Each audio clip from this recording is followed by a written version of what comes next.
सूचना और प्रौद्योगिकी के इस युग में कोई भी कठिन कार्य आसानी से किया जा सकता है। बस आवश्यकता रहती है लगातार मेहनत और लगन के साथ कार्य करने की। एनआईटी हमीरपुर के ऊर्जा अध्ययन केंद्र के विशेषज्ञों ने अपने कठिन परिश्रम से एक ऐसा ही मॉडल तैयार किया है जिससे 1.5 किलो चीड़ की सूखी पत्तियों से लगभग 1 यूनिट बिजली तैयार की जा सकती है। एनआईटी द्वारा प्रारंभिक चरण में 10 किलोवाट बिजली क्षमता वाला संयंत्र स्थापित करने का मॉडल बनाया गया है, जिसे केंद्र के नवीन एवं नवीनीकरण ऊर्जा मंत्रालय को मंजूरी के लिए भेजा गया है। यदि केंद्र द्वारा इस मॉडल को मंजूरी प्रदान की जाती है तो कार्बन उत्सर्जन को कम करने में संस्थागत तौर पर ये मॉडल बड़ी सफलता साबित होगा। एनआईटी हमीरपुर के ऊर्जा अध्ययन केंद्र में सेवारत डॉक्टर अरविंद सिंह बिष्ट ने बताया कि 1 से 1.5 किलो चीड़ की सूखी पत्तियों से 1 यूनिट बिजली तैयार की जा सकती है। उन्होंने बताया कि 10 किलोवाट का संयंत्र प्रति घंटे में लगभग 15 किलो चीड़ की सूखी पत्तियों से लगभग 9 से 10 यूनिट बिजली तैयार कर सकता है। हर साल गर्मियों में हम लोग जंगल और ये आगजनी की घटनाओं से हमारे लिए बहुत एक तरीके की आम बात हो चुकी है कि हर गर्मियों में हर मई जून के टाइम पर हमारे यहाँ पर पूरे जंगल आग से घिर जाएंगे।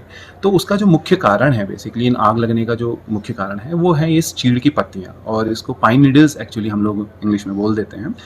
इसके कारण क्या है, क्योंकि ये बहुत ही ज़्यादा ज्वलनशील है, इसका कोई वैसा उपयोग हो नहीं सकता क्योंकि इसकी डेंसिटी और इसकी कैलोरीफिक वैल्यूज़ जो होती है बहुत कम होती है। तो हम लोग इसको किसी और मतलब कुकिंग के लिए या और उससे हम लोग यूज़ नहीं कर पाते हैं। तो कई सालों के पिछले 8-9 सालों से हम लोग इस क्षेत्र में काम कर रहे हैं कि किस तरीके से इस एक वेस्ट जो है, एक बेसिकली जो हमारे लिए किसी काम का नहीं है, उसको हम कैसे यूटिलाइज़ कर पाएँ, कैसे हम इसको ऊर्जा के में बदल पाएँ। तो ऊर्जा हमारा जो केंद्र है यहाँ पर एनआईटी हमीरपुर में, इसमें हम लोगों ने एक शोध से ये हम लोगों ने इकट्ठा किया कि ये जो चीज़ है इसके हम लोग इलेक्ट्रिसिटी में इसको हम लोग कन्वर्ट कर सकते हैं। तकरीबन हर 1 से 1.5 किलो आपको 1 किलोवाट ऊर्जा उत्पन्न कर सकता है। डॉक्टर अरविंद बिष्ट ने बताया कि उत्तराखंड में कम्युनिटी लेवल पर वे इस कार्य को कर चुके हैं और उत्तराखंड सरकार ने चीड़ की पत्तियों के इस्तेमाल से बिजली तैयार करने के लिए पॉलिसी बनाई है, जिसके तहत इस तरह के 10 प्रोजेक्ट वहां कार्य कर रहे हैं।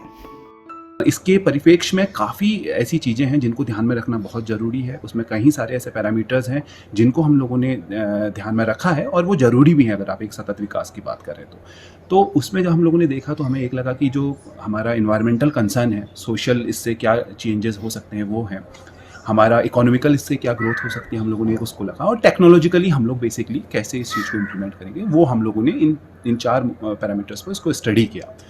तो हम लोग इसको राज्य और देश के स्तर पर हम लोग इसको आगे ले जाने की कोशिश कर रहे हैं। उत्तराखंड में भी सिमिलर सेम सिद्धांत पर चलते हुए उत्तराखंड गवर्नमेंट में भी 2018 में एक पाइन पिरूल नीति, बेसिकली पिरूल इसका वहाँ पर राज्य स्तरीय पे जो नाम होता है उसको पिरूल इसको बोलते हैं। तो पिरूल नीति या उसको बोलिए कि पाइनिडल पॉलिसीज़ वो लेके आए हैं, जिसके तहत उन्होंने 10 किलोवाट से लेकर 250 किलोवाट तक के प्रोजेक्ट्स को इसके अंदर रखा है, जिसको एमएसएमई के थ्रू वो लोग प्रमोट कर रहे हैं, और अभी वर्तमान में ऐसे 8-10 प्रोजेक्ट वहाँ पर रनिंग भी हैं।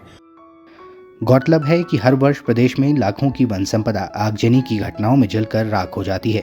ऐसे में यदि माइक्रो लेवल पर छोटे छोटे बिजली संयंत्र स्थापित किए जाते हैं तो उससे न केवल प्रदेश में बिजली उत्पादन को बढ़ावा मिलेगा, बल्कि इससे रोजगार के अवसर बढ़ेंगे और पर्यावरण संरक्षण को भी बढ़ावा मिलेगा। डीडी न्यूज़ के लिए हमीरपुर से जसबीर कुमार की रिपोर्ट।